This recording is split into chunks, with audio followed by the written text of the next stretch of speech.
Hello, I'm Jody Wolf. You're watching Expoz, December 2, 2016, 11:20 p.m. And the topic is how many jobs went to Mexico and to China, and what do they make? I've done some research on that, and I'm not, look, in order to get that information from China, for example, all of a sudden Google pops up and it says I have to check that box, and in other words, Google oversees, and they do anyway, what I'm asking in the information that I'm getting, and I can see that they could easily block out one of my blogs. So I didn't do it. I just ignored it. And I went and I didn't do this today or tonight. I went over several days. And but I've got some information that I just want to give you, and the lies that are being told about the employees themselves being hired for these jobs is crazy. And I'm gonna get to the first one. An ad goes out. This is an automobile manufacturing company, and I don't know what part of the automobile they were making, but it says working paradise or work in paradise.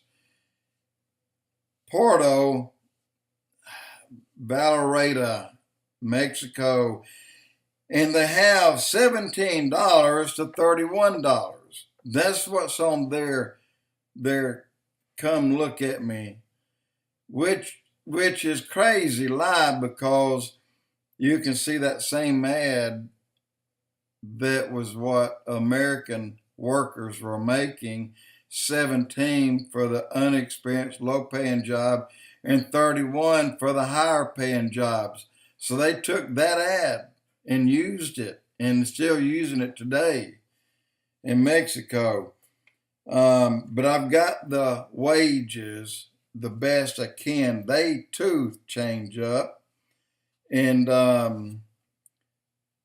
at best, it's $328 a month in Mexico.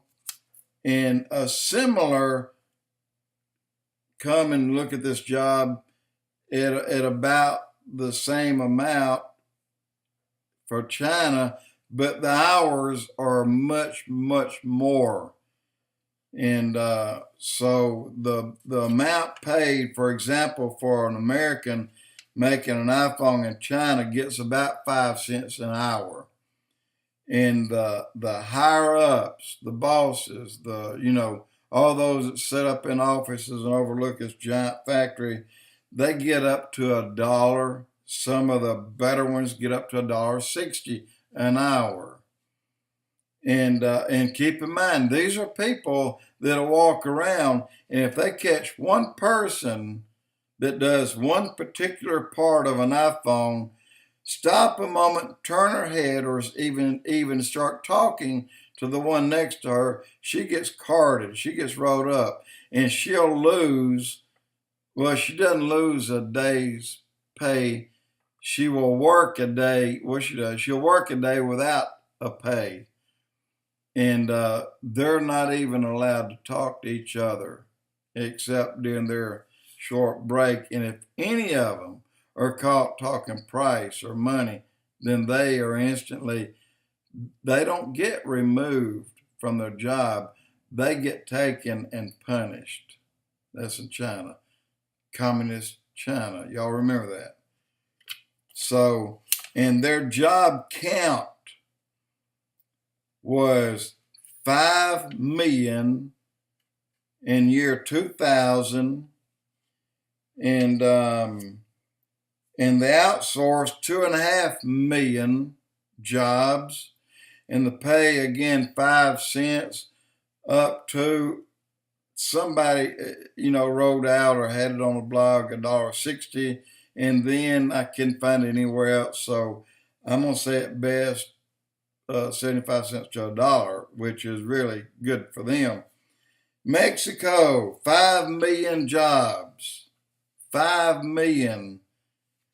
That's one article read 5 million. And another says it's over that by at least another 2 million and 2.5 million. And their pay, 50 cents. It says up to $2.50, but that can't be the case either, because they too make around $350 a month. So you figure it. And I don't know what their hours are. They always take a siesta. They probably have an actual 8-hour working day, and not including the hour they take off. So I wanted to get that across, tell you what we've sent over so far. And the true count is not known, because you can go state by state from Boston all the way down and see what they lost. And there was a lot of jobs left Boston. And when you start counting up every city, well, you can see. Look, I went out west 15 times, 16 times. I went south 12 of those times, and I went north 3 of those times. And all 3 of them took me to Washington State, and then I followed the coast all the way around to California. And then I turned inland, hit 5, and beeline home. And the other times I went, the 11 or 12, I went south, and I followed it, and I went internal, Silverton, Colorado, Four Corners region. And then 3 of those times I went on into San Diego. But the number of trains, I actually started taking pictures of trains on one trip, because I saw 24 trains one day in a 2-hour period, and every single train had 4 big boxes on it marked either Walmart or Costco, and in a blackout box beneath it, China was under it. And they're all coming in from Washington State. And those on the southern rim, the southern pass, I don't know where they were coming from, but they were marked China with a Walmart on it beside it. So, I didn't see any trains. I mean, there were a lot of them coming out of Mexico, but I didn't see any marked with a Hispanic or Mexican. Okay, I'm done with that, but I did find out something else about the dinar, a brand new post, and I put it aside and forgot about it. It's not really new, but it's reinstated for about the 3rd time. This Dr. Guru Dr. Clark said, outside Iraq, the dinar may go, or inside Iraq, the dinar may go to $3.50, but outside Iraq, it'll stay at 86 cents. She said it can't go above 86 cents outside of Iraq. That's wrong, because you get over to Iraq and they pay you an Iraqi dinar, that means you have to spend it in Iraq. If it's worth $3.50, you get out here and it's worth 86 cents, because they have to use Iraqi dinar to pay. They have to use their own currency. So you're going to pay an American company $3.50 for a dinar that's worth $3.50 only in Iraq, but if you send the money back to America, it's worth 86 cents? I don't believe so. And even if that was the case, then there's a tremendous black market created for the sale of personal ownings of Iraq by Americans to people that would come over here just to buy your dinar and pay you $2.50 or maybe even $3, and then go to Mexico and make a good size write-up on it, or go to Mexico, I'm sorry, go back to Iraq and get the write-up. So, Miss Dr. Clark, you're wrong. You create two problems. One, Americans, Canadians, any other company are not going to work for the 350 dinar and then take it to their homeland and get 86 cents.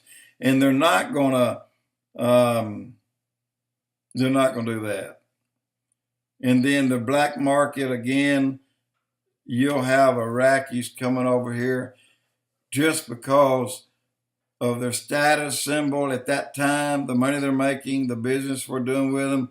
They'll be allowed to come here, and they'll be allowed to carry dinar back, but they'll also be paying under the table a much higher value and not have to pay tax.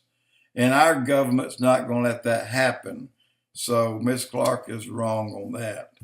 Okay, I got that out of the way. And I still say let's get our American jobs back before the dinar. Man, I want the American jobs back in America. I want Americans back at work. I can see that I counted up 15 million jobs that could come back during Trump's first 4 years.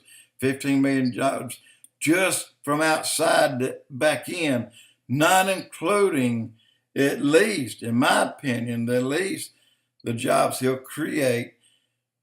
Again, I told you 3 steel mills in Alabama would reopen. I heard today on news for the first time, not only 3 in Alabama, but 3 in Birmingham. Or I said Birmingham, but 3 in Birmingham, but more in Alabama. So there'll be dozens, if not hundreds, of steel mills reopen, especially in Pittsburgh. And coal mines, West Virginia, line up. You're fixing to get your paycheck. You're going to reopen soon. And then we're going to start drilling like nobody's business. We will have millions of jobs each year.